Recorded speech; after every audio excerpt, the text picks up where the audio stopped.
Hello, and welcome back to Speak English Daily. Hi everyone, we are very happy to see you here today.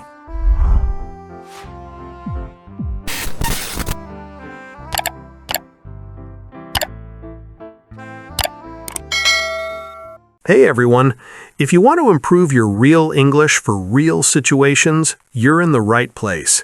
Do subscribe the channel and like the video. It really helps us keep going. Today we'll talk about something many learners struggle with, asking for help. It sounds simple, but it can feel awkward, especially in another language. Right. Even native speakers sometimes hesitate. We worry about bothering people or sounding silly. Here's the thing. In daily life, we all need help. Maybe you don't understand something, you're lost, or you need support at work. Asking for help is normal. Let's start with a simple question for you listening. When was the last time you asked someone for help in English? Think about it for a second. For many learners, the problem isn't vocabulary. The problem is confidence. You're not sure how to start the sentence or how polite you should sound. Exactly. And because of that, people often stay quiet and struggle alone. But today, we'll fix that. Picture this. You're visiting another country, you're not sure where the bus stop is. You look around and everyone seems busy. You want to ask someone, but you freeze. Or you're in class, the teacher explains something, everyone nods, and you think, wait, what does that mean? But you don't want to raise your hand. Or you're at work and someone gives you a task. You're confused, but you don't want to look weak or slow, so you pretend to understand. We've all been there. Asking for help isn't just language, it's emotion, it's pride, it's fear of judgment. But here's what most people don't realize. Asking for help usually makes people respect you more. It shows you care, you want to learn, and you want to do things correctly. Today we'll practice real English for real situations, so you can ask for help without feeling weird or embarrassed. And we'll do it through everyday conversations, so it feels natural and easy to copy. Let's look at how asking for help works in simple daily moments. We'll start with something very common, getting help in a store. Imagine you're in a supermarket. You want sugar, but you can't find it. It happens all the time, even in your own language. A beginner might think they need a long sentence like, "Can you please guide me to the sugar section?" But you don't. A short and friendly sentence is enough. Let's do the scene. "Excuse me, can you help me? Sure. What do you need? I'm looking for sugar." It's in aisle number 5. Come, I'll show you. "Thanks a lot." No problem. Short, clear, no stress. There's no complicated grammar, and notice no one laughed, no one judged, no one got annoyed. Now let's try another daily moment, asking for help with directions outside. "Excuse me, can you help me? Of course. What do you need? Where's the bus stop?" Go straight and turn right. The bus stop is next to the bakery. "Thank you so much." You're welcome. That's the basic form, very beginner-friendly. Now let's add a softer version, because in English, tone can make things feel more polite. Excuse me, sorry to bother you. Do you know where the bus stop is? "Yeah, no problem. Go straight and turn right at the bakery." Thank you, I appreciate it. "Anytime." By adding sorry to bother you or I appreciate it, you soften the request. It's not required, but it makes the conversation feel warm. Let's try a more social situation. This time, you're asking a friend for help in English class. Mike, can you help me? "Sure. What's up?" I don't understand this word. "Which word?" Schedule. It means your plan of what you do and when you do it. Ah, okay, thank you. No problem. Simple. And because it's a friend, you don't need to sound too polite or formal. Now let's go to a situation that many learners find scary, asking for help at work. "Hey, Mike, do you have a minute? Yeah, what do you need?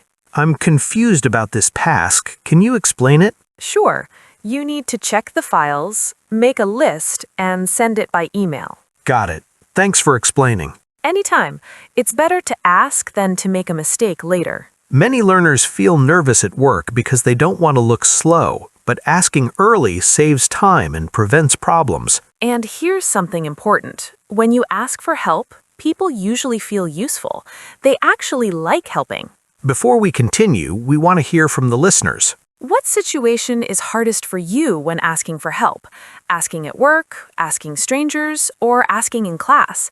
Tell us in the comments. We love reading those, and it helps other learners feel less alone.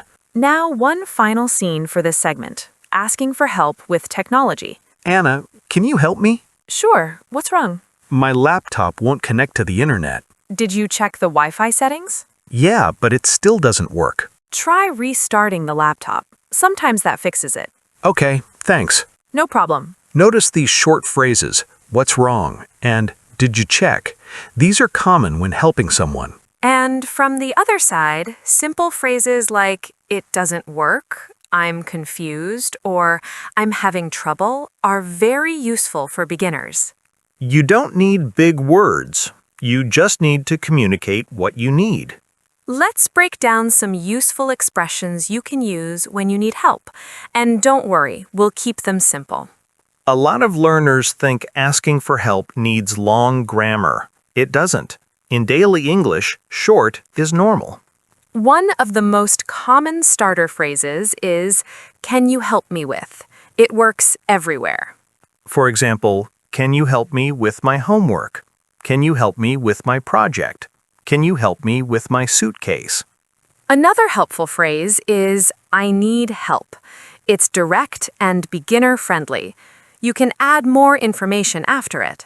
Like, I need help with this form, or I need help finding the right bus. You can also say, I'm having trouble with. It sounds soft and natural. For example, I'm having trouble understanding this word. I'm having trouble using this app. I'm having trouble logging in. A lot of English requests start with, do you know how to? For beginners, this is gold. Do you know how to fix this? Do you know how to say this in English? Do you know how to upload a file? When you talk to strangers, adding, excuse me, at the beginning helps make your tone kind. Let's try it in a short scene. Excuse me, do you know how to buy a metro ticket? Sure, use that machine on the right. It takes cash or card. Thank you. No problem. You can also use the phrase, sorry to bother you, if someone looks busy. It shows respect. Beginners sometimes avoid sorry because they think it means they did something bad. But in English, sorry can mean many things. One meaning is just softening. Another useful one is, could you? It sounds polite without being too formal. Could you show me how this works? Could you explain this part? Could you help me carry this bag? If you don't understand the first answer, don't pretend. Just say, I don't get it, or could you say that again? Or, slower, please. That one helps a lot. And if you really don't understand at all, you can say, can you explain it in a simpler way? Or, what do you mean by, and then repeat the word you didn't understand. For example, what do you mean by inspection? This pushes the other person to use simpler language. There's also a polite ending that English speakers love. I appreciate it. It's stronger than thanks, but still simple. For example, thanks, I appreciate it. Or, I really appreciate your help. And if someone helps you at work, you can say, thanks for your patience. It shows maturity and confidence. Let's combine a few of these into a natural moment. Hey, Mike, sorry to bother you. Can you explain this part? Sure, you need to fill in your name here and your number here. Got it. Thanks, I appreciate it. Anytime.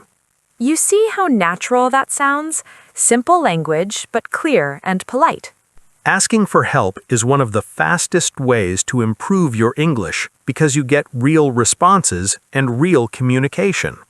And the more you do it, the less awkward it feels, like training a muscle.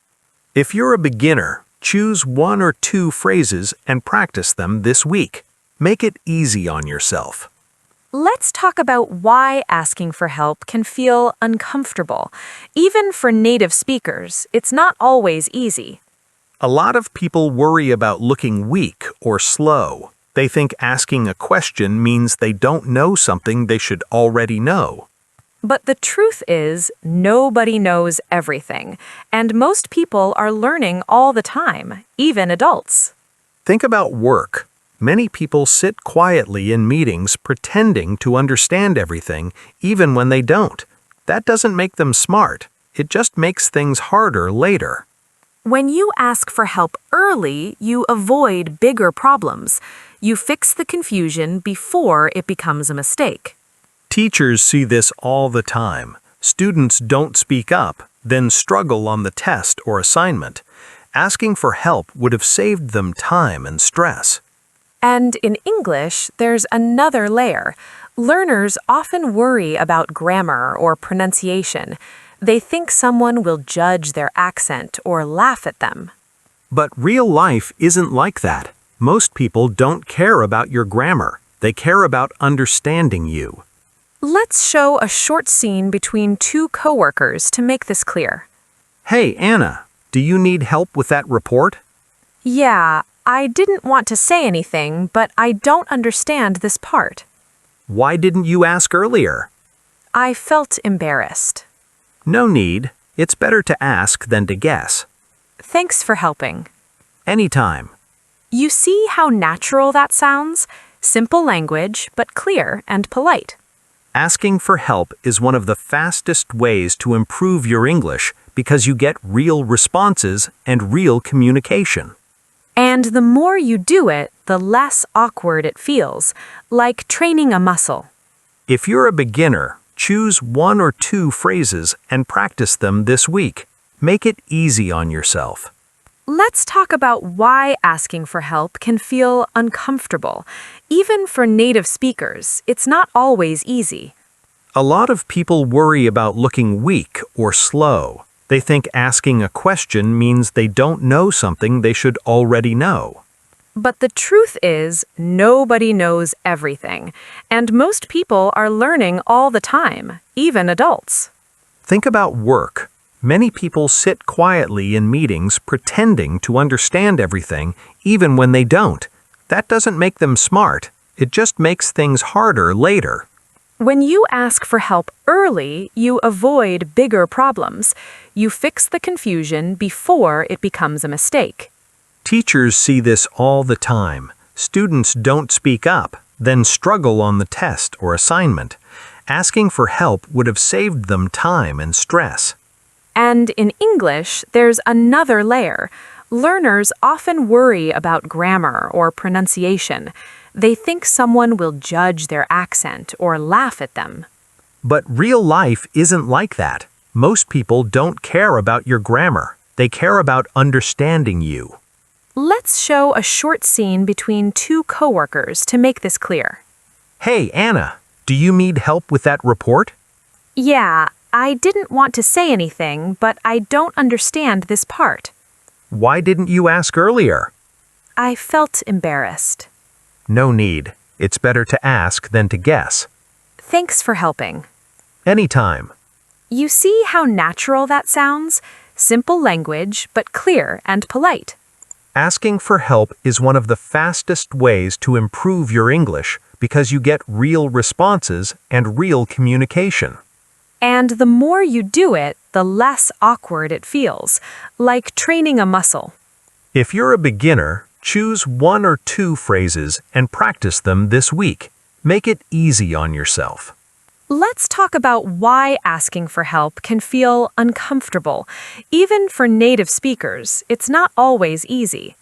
A lot of people worry about looking weak or slow. They think asking a question means they don't know something they should already know. But the truth is, nobody knows everything, and most people are learning all the time, even adults. Think about work. Many people sit quietly in meetings pretending to understand everything, even when they don't. That doesn't make them smart. It just makes things harder later. When you ask for help early, you avoid bigger problems. You fix the confusion before it becomes a mistake. Teachers see this all the time. Students don't speak up, then struggle on the test or assignment. Asking for help would have saved them time and stress. And in English, there's another layer. Learners often worry about grammar or pronunciation. They think someone will judge their accent or laugh at them. But real life isn't like that. Most people don't care about your grammar. They care about understanding you. Let's show a short scene between two coworkers to make this clear. Hey, Anna, do you need help with that report? Yeah, I didn't want to say anything, but I don't understand this part. Why didn't you ask earlier? I felt embarrassed. No need. It's better to ask than to guess. Thanks for helping. Anytime. You see how natural that sounds? Simple language, but clear and polite. Asking for help is one of the fastest ways to improve your English because you get real responses and real communication. And the more you do it, the less awkward it feels, like training a muscle. If you're a beginner, choose 1 or 2 phrases and practice them this week. Make it easy on yourself. Let's talk about why asking for help can feel uncomfortable. Even for native speakers, it's not always easy.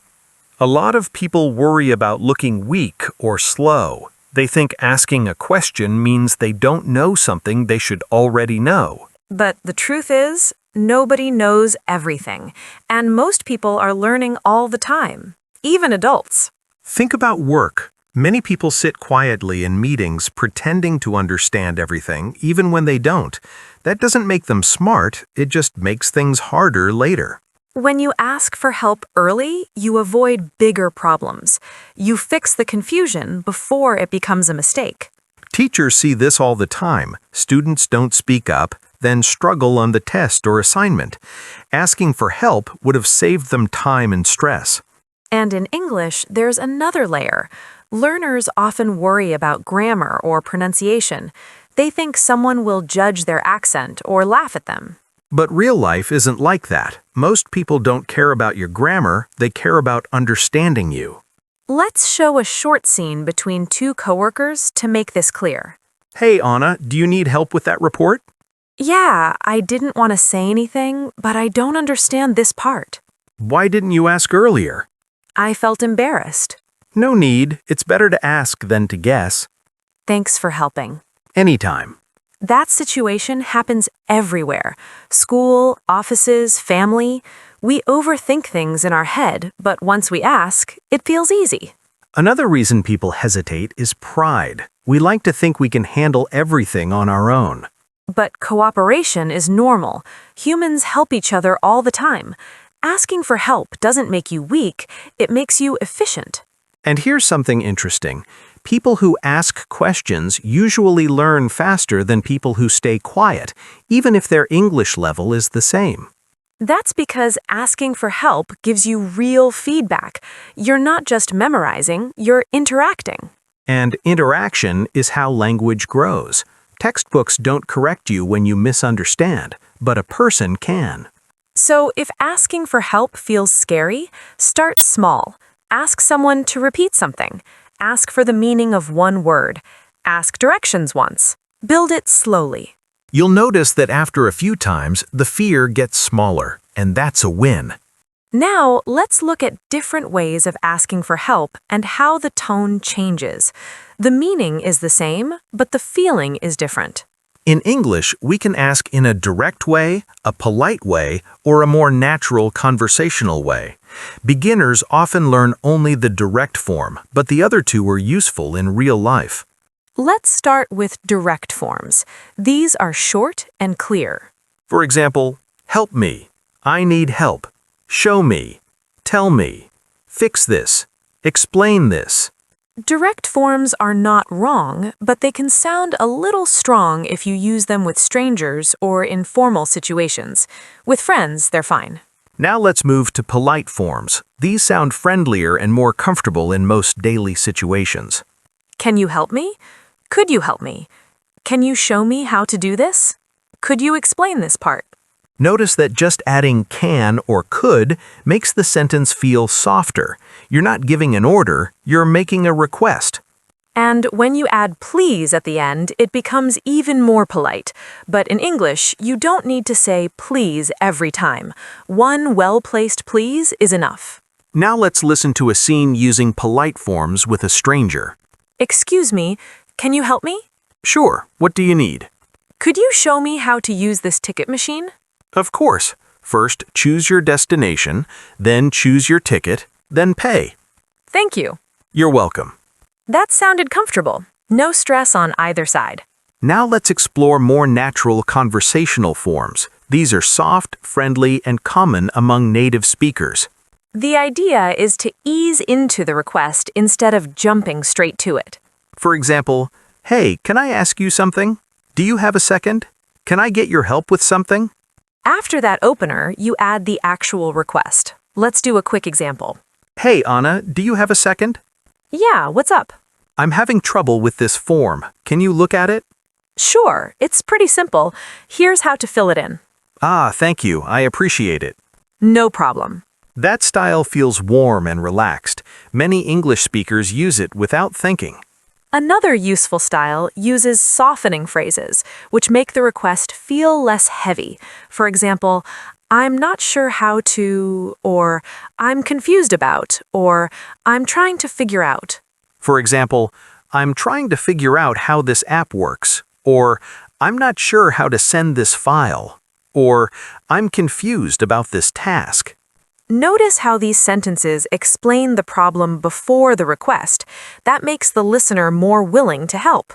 Now let's mix different tones into work settings. Work settings often need polite but clear requests. Hey, Mike, I'm not sure how to complete this section. Can you explain it? Sure, you just need to sign here and add the date here. Got it. Thanks. Anytime. Now, let's try a softer, more natural version. Anna, can I ask you something? Sure. I'm having trouble with this report. Do you know how to format it? Yeah, just click here and choose this style. Ah, that makes sense now. Thank you, that helps. Happy to help. You see how the structure changes the feeling. Not too formal, not too direct, just natural. One useful detail for beginners is that English speakers often add small support words like actually, kind of, a bit, or maybe when asking for help. They don't change the meaning, but they make the tone soft. For example, I'm actually confused about this. Could you maybe help me? I'm kind of stuck with this part. I'm a bit lost. Can you explain? These tiny words make the request sound friendly and real because native speakers almost never use the most simple direct form all the time. They soften things without thinking about it. Now let's show one last scene using soft language with a friendly tone. Hey, Mike, can I get your help with something? Sure, what's up? I'm actually a bit confused about this chapter. Do we need to read all of it or just the first part? Just the first part for now. The rest is for next week. Ah, okay. Thanks for clearing that up. No problem. That's a realistic example of how soft language works. It keeps the mood light and comfortable. And remember, the point isn't to memorize every sentence. The point is to feel confident switching between direct, polite, and natural, depending on the situation. The more you practice, the more automatic it becomes, like learning to ride a bike. At first, you think about every move. Later, it just flows. Now, before we wrap up, let's talk about how asking for help can become a habit that actually strengthens your English. Many learners try to study alone and hope their skills will grow automatically, but speaking grows faster when you interact. When you ask for help, you create a real reason for someone to answer you. That response gives you vocabulary, new phrases, and natural rhythm without memorizing lists. Think about language as something living. It moves between people. It doesn't stay in books. So if you never ask questions, the language just sits quietly in your head. It doesn't come out. When you ask for help is like opening the door. The other person gives you new language, and you give them a chance to share. It becomes a tiny conversation, even if it lasts only 10 seconds. And small conversations matter. They build confidence piece by piece. You learn that you can survive mistakes, you can ask again if needed, and nothing bad happens. Let's show an example where a learner practices asking for help in multiple short moments during one day. Morning, excuse me, can you help me? Where do I pay for this coffee? At the counter over there. Thank you. Later that day, hey, sorry to bother you. How do I say this word? It's schedule. Ah, okay, thanks. Then at night, hey, do you have a minute? I'm trying to figure out this homework. Sure, let me see. These tiny interactions build real skills, and none of them were long or complex. Another important point is that asking for help teaches you how to listen. When someone explains something, you hear natural phrases like, oh, you just need to, or all you have to do is, or it works like this. Those phrases don't appear in most textbooks, but native speakers use them constantly. You learn them automatically when you ask for help. And here's a secret many learners don't realize. When you ask questions, you also make connections with people. You show curiosity and humility. People remember that. It can even improve relationships at work. Coworkers trust someone who asks questions early and communicates clearly. It shows responsibility, not weakness. And if you make a mistake while asking, so what? Mistakes are part of speaking. Mistakes are proof that you're doing the activity. One good trick for beginners is to plan one small moment of asking for help every day. It can be at work, at school, in a store, or online. Keep it simple. For example, ask someone to repeat a word. Ask a classmate to explain a phrase. Ask a friend how to say something in English. These are small but powerful reps. And if you're shy with strangers, practice first with someone you trust, a friend, a family member, or a teacher. Get comfortable, then move outward. The truth is, languages reward those who interact. The more you ask, the more you hear. The more you hear, the more you learn. So don't wait for the perfect moment, and don't wait until your English is perfect.